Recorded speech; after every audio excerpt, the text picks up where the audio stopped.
I'll be reading one of my favorite books, Financial Literacy for All by John Hope Bryant.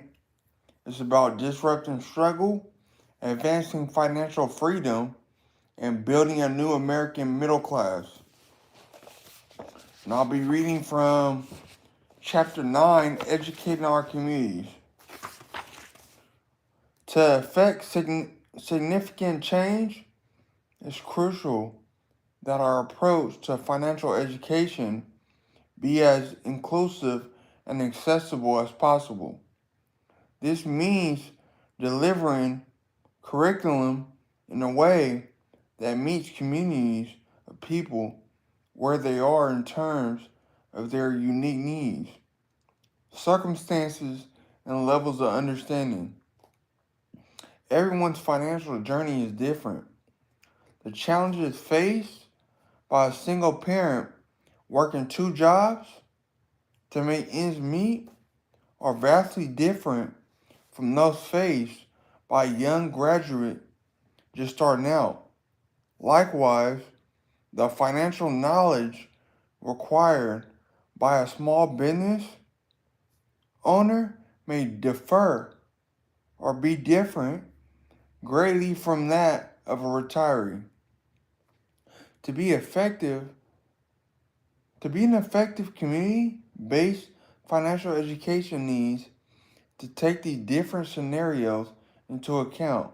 It needs to be tailored to the realities of its audience. So how can we achieve this?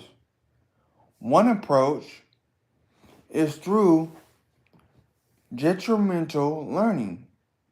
That is providing, I'm going to say it again, that is providing different people with different learning pathways based on their specific needs. For instance, a small business owner may need information about managing cash flow and securing funding, while while a young graduate may need advice on managing student loan debt and saving for the future. Technology can also play a vital role in making financial education more accessible. With online learning platforms, we can offer personalized learning experiences at scale. Users can learn at their own pace, in their own time, and in a way that aligns with their specific needs. Digital tools can make learning more interactive and engaging, whether it's through budgeting apps, interactive quizzes, or online simulations. Technology can bring financial concepts to life in a way that is both fun and effective. But making financial education more accessible is just about breaking down barriers. It's about meeting people where they are. It's about understanding their unique needs and circumstances and delivering education in a way that resonates with them. Courses should be offered in convenient times and locations, and the online learning options should also be available to ensure everyone can participate. Training should be affordable, if not free. Of course, differentiated, technology-driven learning solutions require significant resources. That's where private corporations come in. We have to get more private corporations to step up to support the communities they operate in. It's a beautiful thing. Their resources and innovation undeniably create tangible changes. Now imagine the magnitude of transformation we could create if their efforts were strategically aligned with public initiatives to spread financial literacy. By joining forces, these partnerships can create comprehensive financial literacy programs, outreach initiatives, and mentorship opportunities that are tailored to the unique needs of various communities, especially those that have been historically left out of the free enterprise system.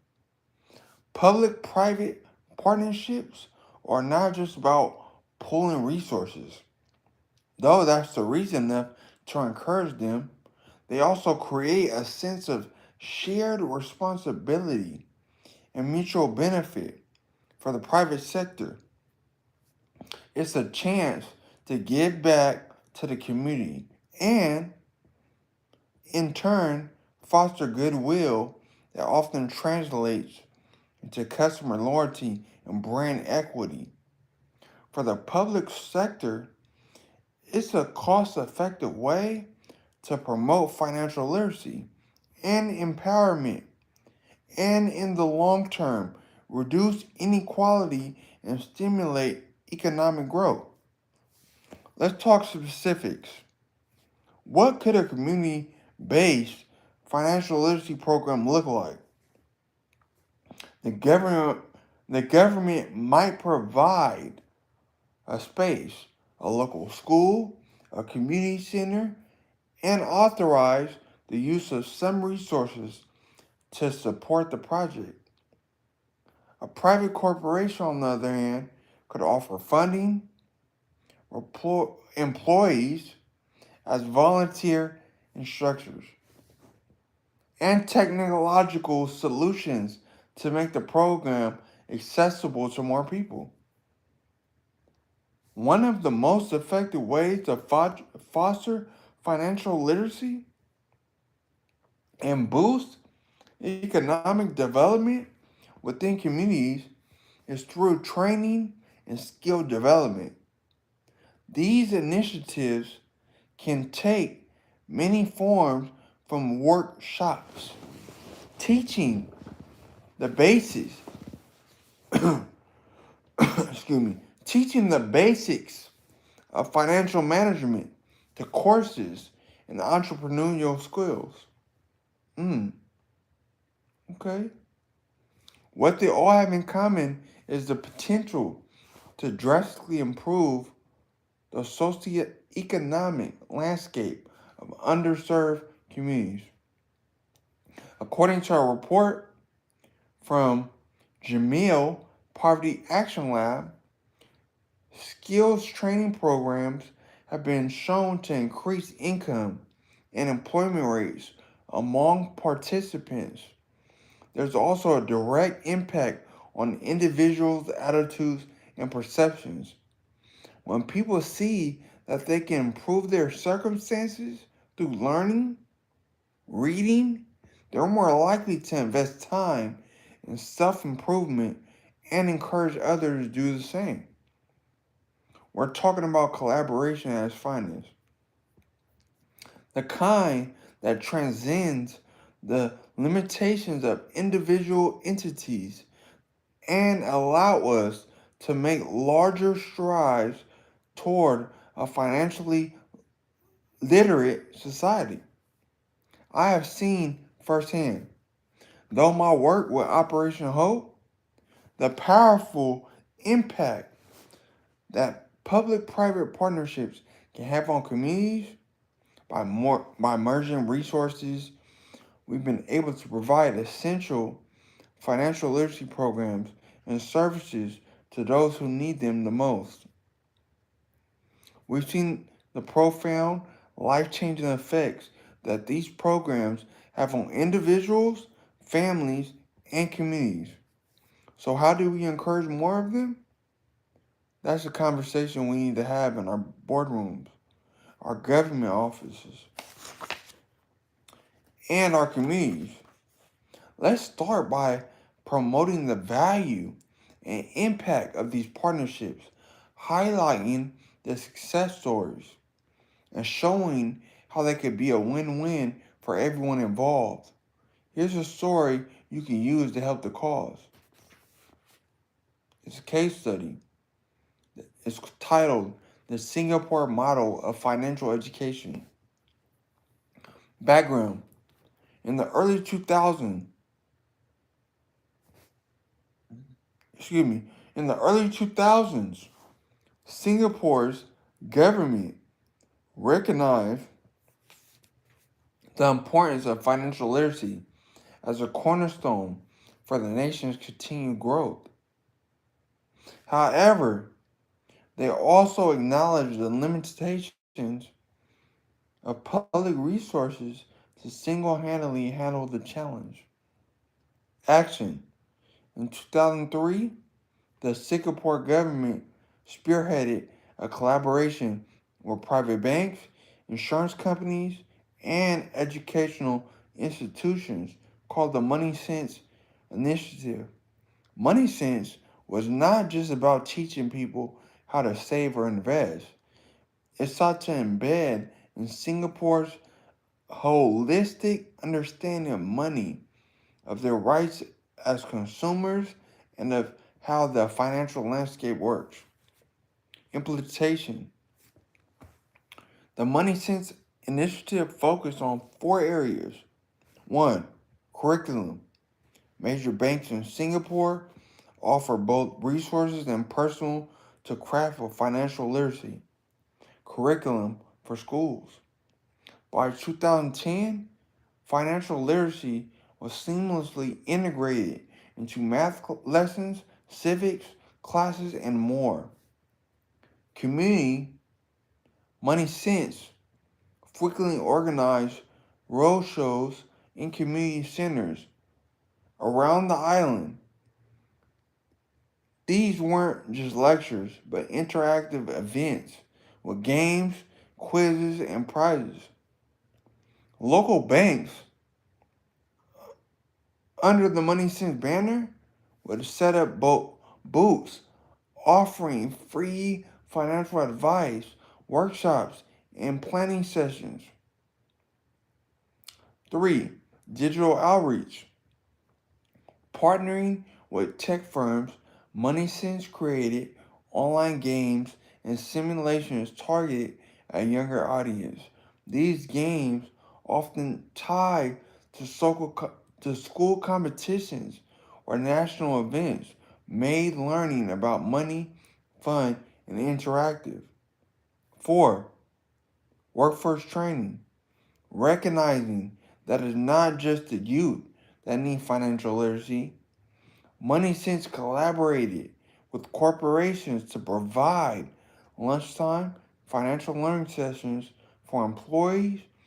Experts from partnering banks and the institutions would offer short courses that focused on a range of financial topics from retirement planning to property investment. Outcome. Fast forward to today, and the results are clear. Singapore's, or average, display a high level of financial literacy. According to a 2023 study on the importance of financial literacy, evidence from Singapore, published in the Journal of Financial Literacy and Well-Being, the culture of savings, prudent investment, and financial planning is embedded in the society. While it's true that Singapore's size make nationwide initiatives more manageable, the core principles of their success can be replicated on a larger scale. Their commitment to public-private collaboration, the blending of formal education with fun community initiatives, and a keen understanding of the target audience made all the difference. Such examples should motivate us. If a small nation state can achieve such significant strides in less than 2 decades, imagine the possibilities within our diverse and resource rich country. The blueprint is there. It's up to us to customize it to our unique needs and challenges. Chapter taking a cue from Singapore, a story worth sharing. Now you might be thinking, John, or Carlo, Carlo, what does Singapore, a tiny island nation, have to do with the massive complexities of the U.S. financial system? Well, hold on to your hats because this story is one for the books. Back in the day, around the early 2000s, Singapore faced a dilemma. They saw the horizon, a future where their people needed to be savvy with their finances. But the government knew they couldn't do it alone. Here's where the magic happened. Instead of going at it solo, the government joined hands with private banks, insurance bigwigs, and schools. They birthed this brilliant initiative called Money Sense. And no, it wasn't about making sense, but making sense of money. Imagine this, with the backing of big banks, teaching kids not just math or history, but how to manage their money, understand the power of investments, and knowing their rights as consumers. It was financial wisdom weaved into their daily lessons. But they didn't stop there. They took to the streets. Quiet, literally. Community centers buzzed with activity, with roadshows and events, making learning about finances a community fest. And the young ones, they were playing online games crafted by tech giants, where saving coins in the virtual world meant understanding its value in the real one. And here's the cherry on top. Corporation, from tech firms to food chains, had lunchtime money sessions. Employees, while munching on their sandwiches, got a dose of financial advice and planning. Today, you can walk down the streets of Singapore and you see a society armed with financial wisdom. It's not just about the money, it's about the culture of making informed choices. Now, America is no Singapore. We know that. We're vast, diverse, and complex. But stories like these show us the roadmap. If they can do it, so can we. It's about taking the initiative, fostering partnerships, and infusing financial wisdom at every level. Thank you for your time, y'all. I'm back.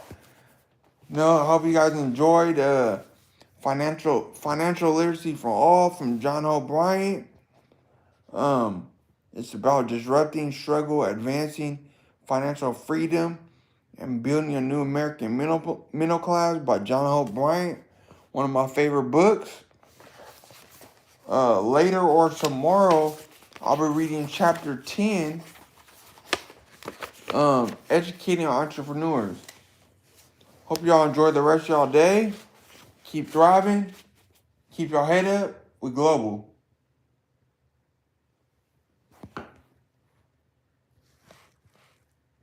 Make sure y'all sub. Make sure y'all share. It all helps with the algorithm. Thank you.